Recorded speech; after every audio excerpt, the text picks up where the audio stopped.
کے اندر بھی پیر جیسا ہو جاتا ہے اور مرید کا باہر بھی پیر جیسا ہو جاتا ہے۔ ایک لمحے کے لیے آپ نے توجہ فرمائی، جب باہر نکلے تو پتہ نہیں چل رہا تھا اس میں نانوئی کون ہے، اس میں خواجہ باقی باللہ کون ہے، بس فرق اتنا تھا کہ نانوئی بے ہوش تھا، نشے میں ڈول رہا تھا، آپ سلامت تھے، اور پھر اسی نشے میں 3 دن کے بعد اس کا انتقال ہو جاتا ہے۔ میرے بھائیوں، ایک لمحہ کے لیے خواجہ باقی باللہ جو مصطفیٰ کریم کے غلام در غلام، نہ جانے کتنے غلاموں پر آپ غلام آئیں گے، ایک مصطفیٰ کا سینکڑوں درجے کا غلام اپنے غلام پر ایک لمحے کے لیے توجہ ڈال دے تو اپنے جیسا بنا دے، اور غائر سور میں ہجرت کی شب تو اس جگہ 3 دن تک مصطفیٰ اور ابو بکر صدیق تنہا تھے، نگاہ مصطفیٰ کی تھی، چہرہ ابو بکر کا تھا، اور نگاہ ابو بکر کی تھی، چہرہ رسول کا تھا۔ ان 3 دنوں 3 رات میں کیا کیا کچھ حضور نے نہ بدل دیا ہوگا، یہ تو حضور جانے یا ابو بکر جانے۔ سبحان اللہ، سبحان اللہ اکبر، یا رسول اللہ،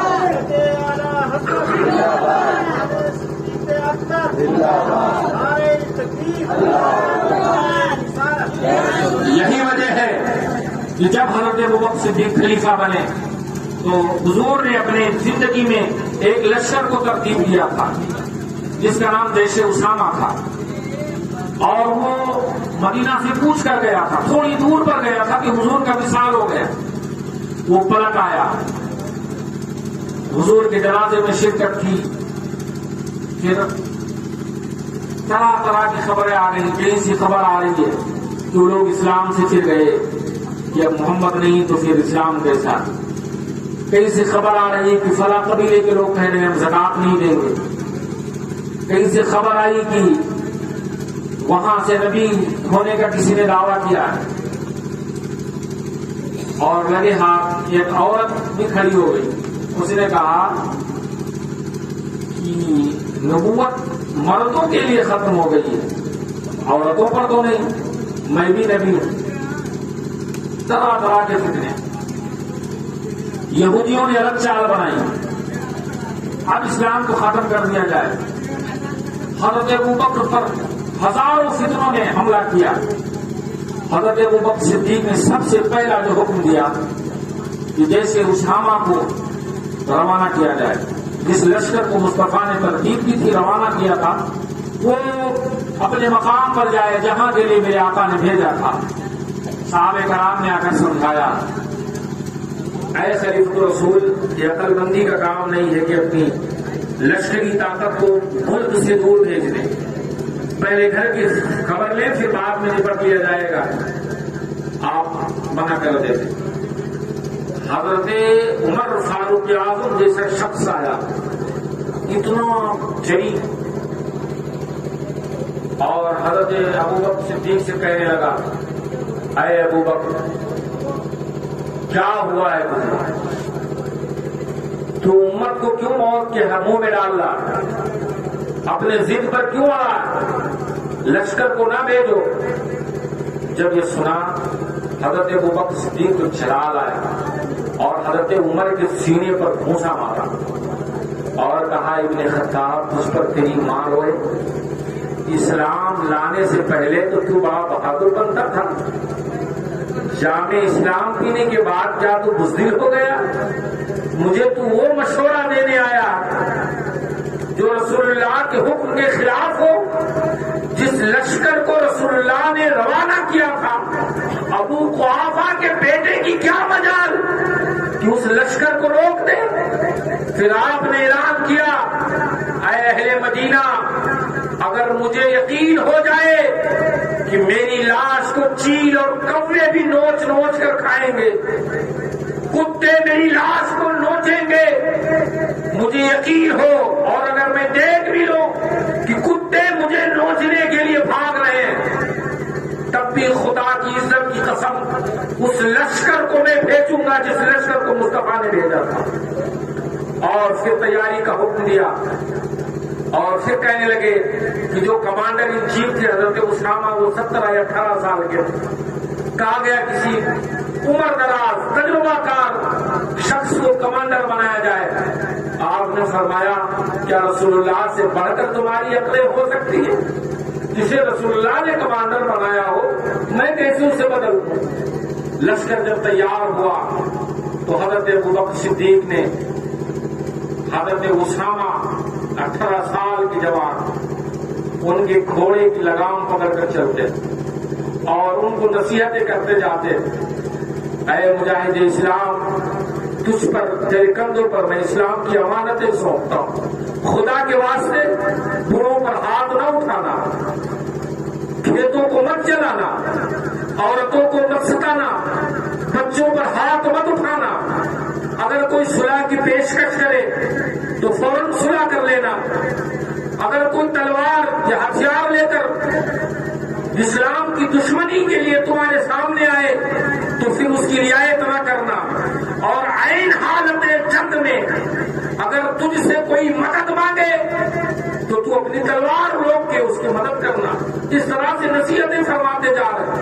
حضرت اسامہ نے کہا ہے خلیفۃ الرسول، آپ یا تو سواری منگا لیں اس پر سوار ہو کر چلے، یا تو پھر مجھے اپنی سواری سے اترنے کی اجازت دیں۔ آپ نے فرمایا اے اسامہ، نہ تم نیچے آؤ گے نہ ابو بکر سواری پر بیٹھے گا۔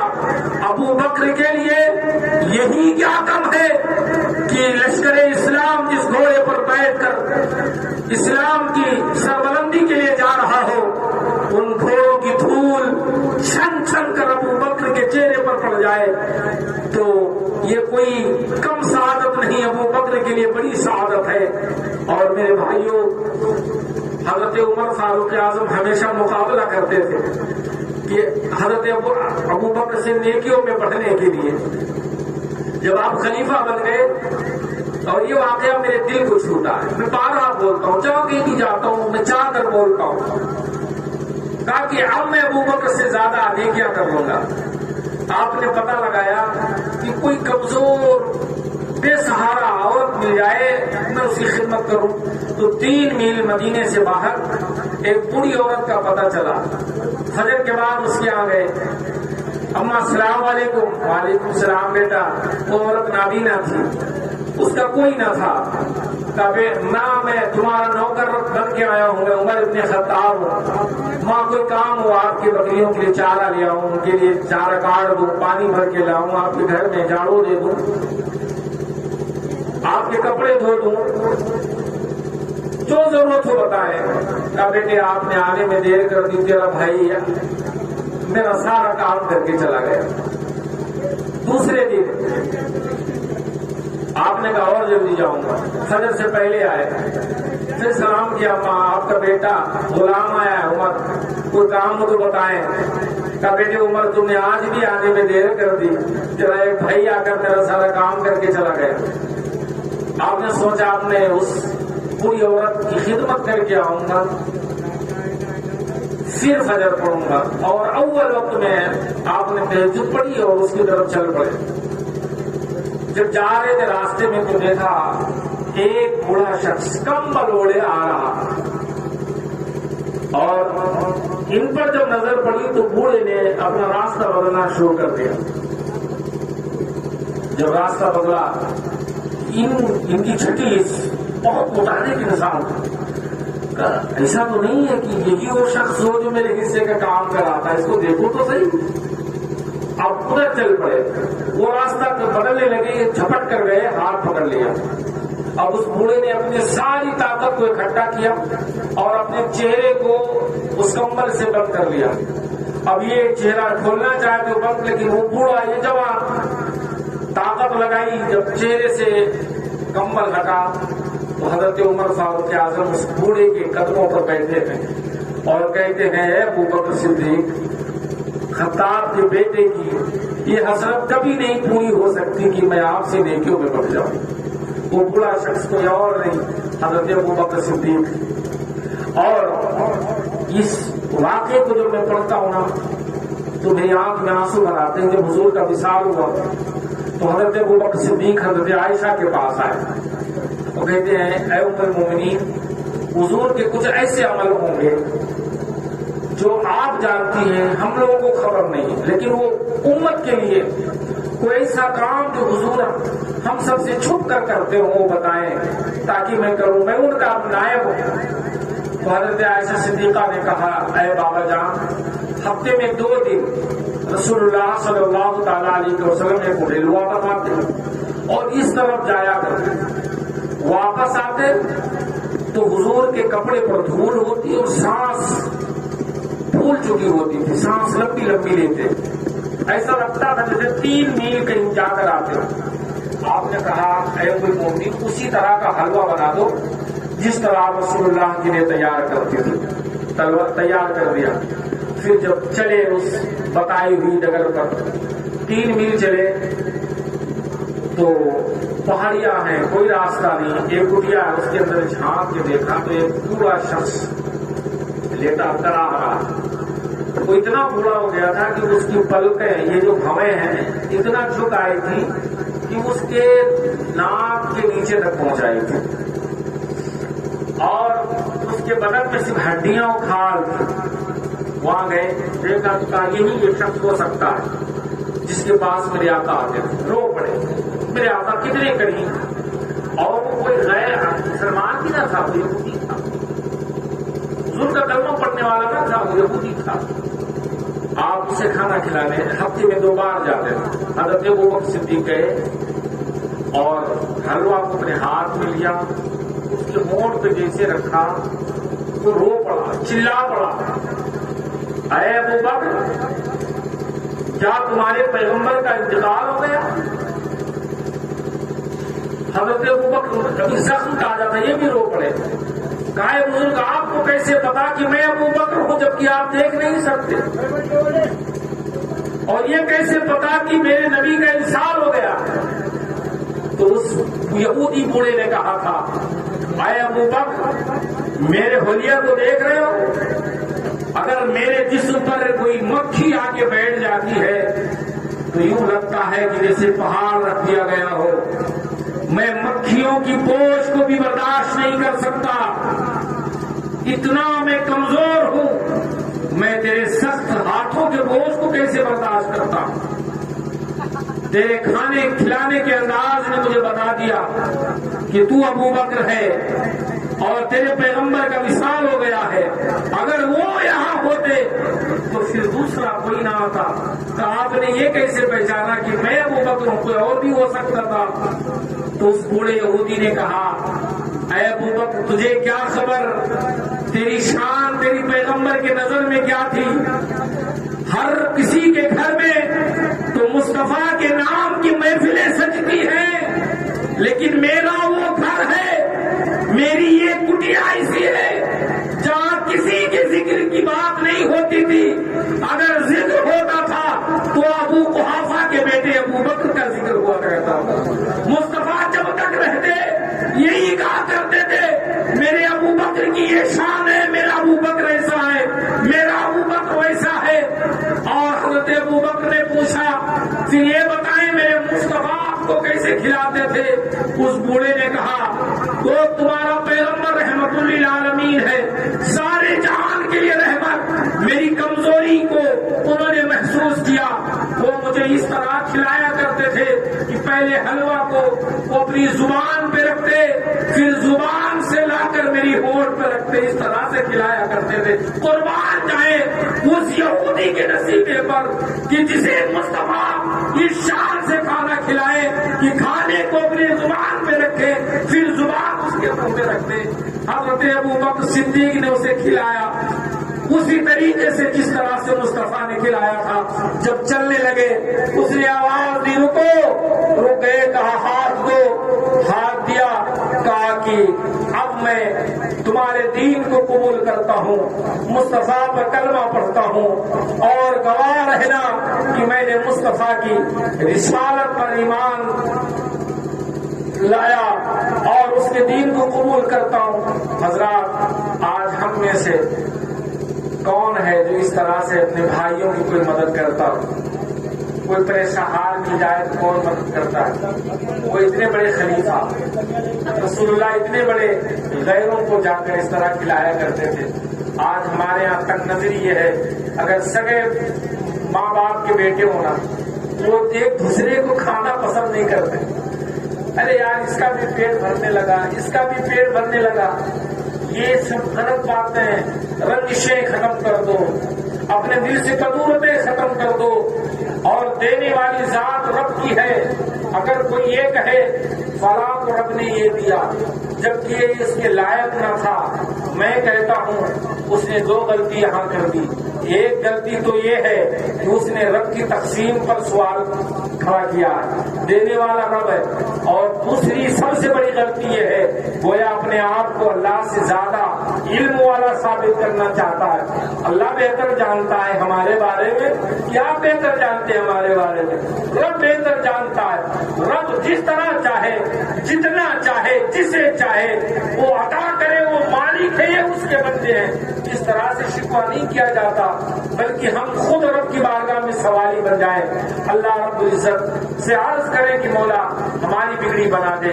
دعا مانگتے رہیں ربنا آتنا فی الدنیا حسنۃ وفی الآخرۃ حسنۃ وقنا عذاب النار. اے اللہ میری دنیا بھی خوبصورت کر دے, میری آخرت بھی خوبصورت کر دے. یہ اللہ نے حضور کی امت کو تعلیم دی ہے. کسی امت کو اللہ نے یہ دعا نہیں بتائی ہے, لیکن صرف حضور کا صدقہ ہے کہ امت محمدیہ کو رب نے یہ تعلیم عطا کی ہے. اور پھر 2.5 سال حضرت ابوبکر صدیق نے خلافت کے کام کو انجام دیا. وہ جو بارش ثور میں ہجرت کی رات جو سانپ نے ڈسا تھا, کبھی کبھی وہ زہر ابھر آتا تھا, چنانچہ وہ زہر پھر ابھر آیا اور اسی زہر کے اثر سے آپ نے 22 جمادی الاخری ہجری 14 میں اس دنیا کو الوداع کہا. اور پھر آپ حضور اکرم صلی اللہ تعالی علیہ وسلم کے قبلوں میں قیامت تک کے لیے آرام گزین ہوئے. اللہ رب العزت ہزاروں رحمتیں نازل فرمائے آپ کی تربت پاک پر. اور اللہ کریم حضرت ابوبکر صدیق رضی اللہ تعالیٰ عنہ کے صدقے میں ہم سب کی بگڑی کو بنائے, ہمارے گاؤں کو آباد رکھے, ہمارے مرحومین کی مغفرت فرمائے, ہماری کھیتیوں کو ہری بھری رکھے, ہمارے رزق میں مولا برکتیں عطا فرمائے, ہم سب کو الہی رزق کریم عطا فرمائے. حضرت ابوبکر صدیق کے فیضان سے ہم کو اور ہمارے پورے گاؤں کو, ہماری بیٹیوں کو, ہماری عورتوں کو, ماؤں کو, جوانوں کو, بوڑھوں کو, سب کو اللہ خوب صدقہ ابوبکر صدیق سے نوازے. استغفر اللہ ربی من کل ذنب واتوب الیہ وما علینا الا البلاغ. کھڑے ہو کر سلام کریں.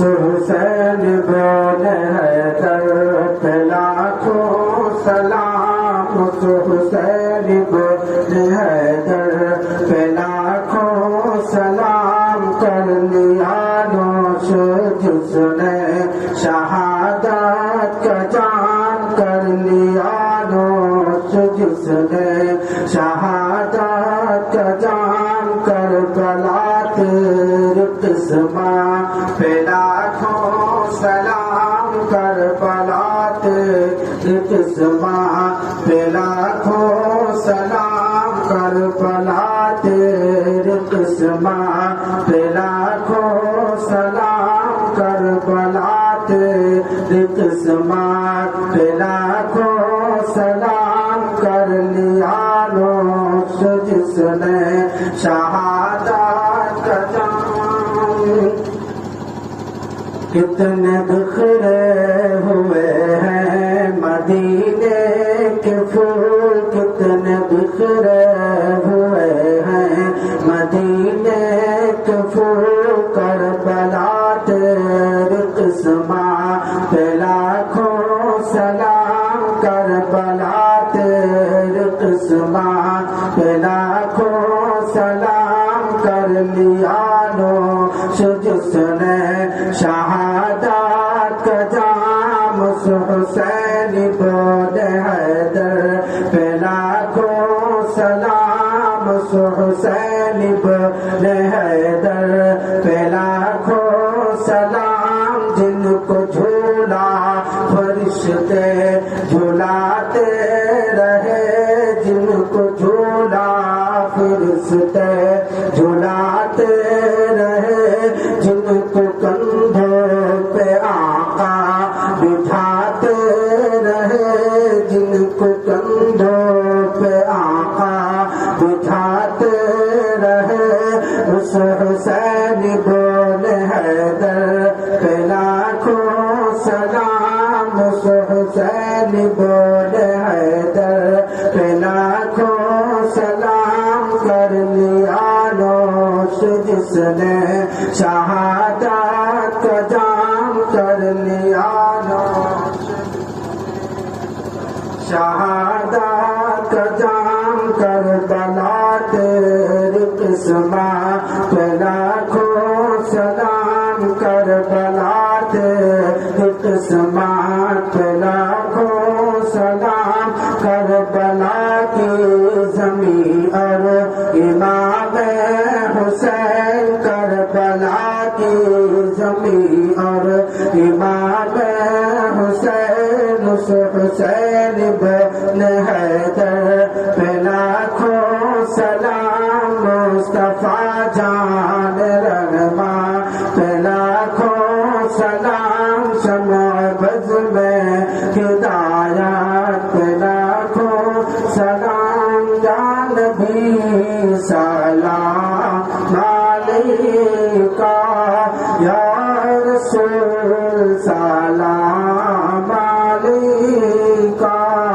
یا حبیب سلام علیکہ، صلوات اللہ علیکہ، الصلاۃ والسلام علیکہ یا رسول اللہ، الصلاۃ والسلام علیکہ یا حبیب اللہ، الصلاۃ والسلام علیکہ یا نبی اللہ، الصلاۃ والسلام علیکہ یا قاسم مرض اللہ وعلی آلہ وصحبہ۔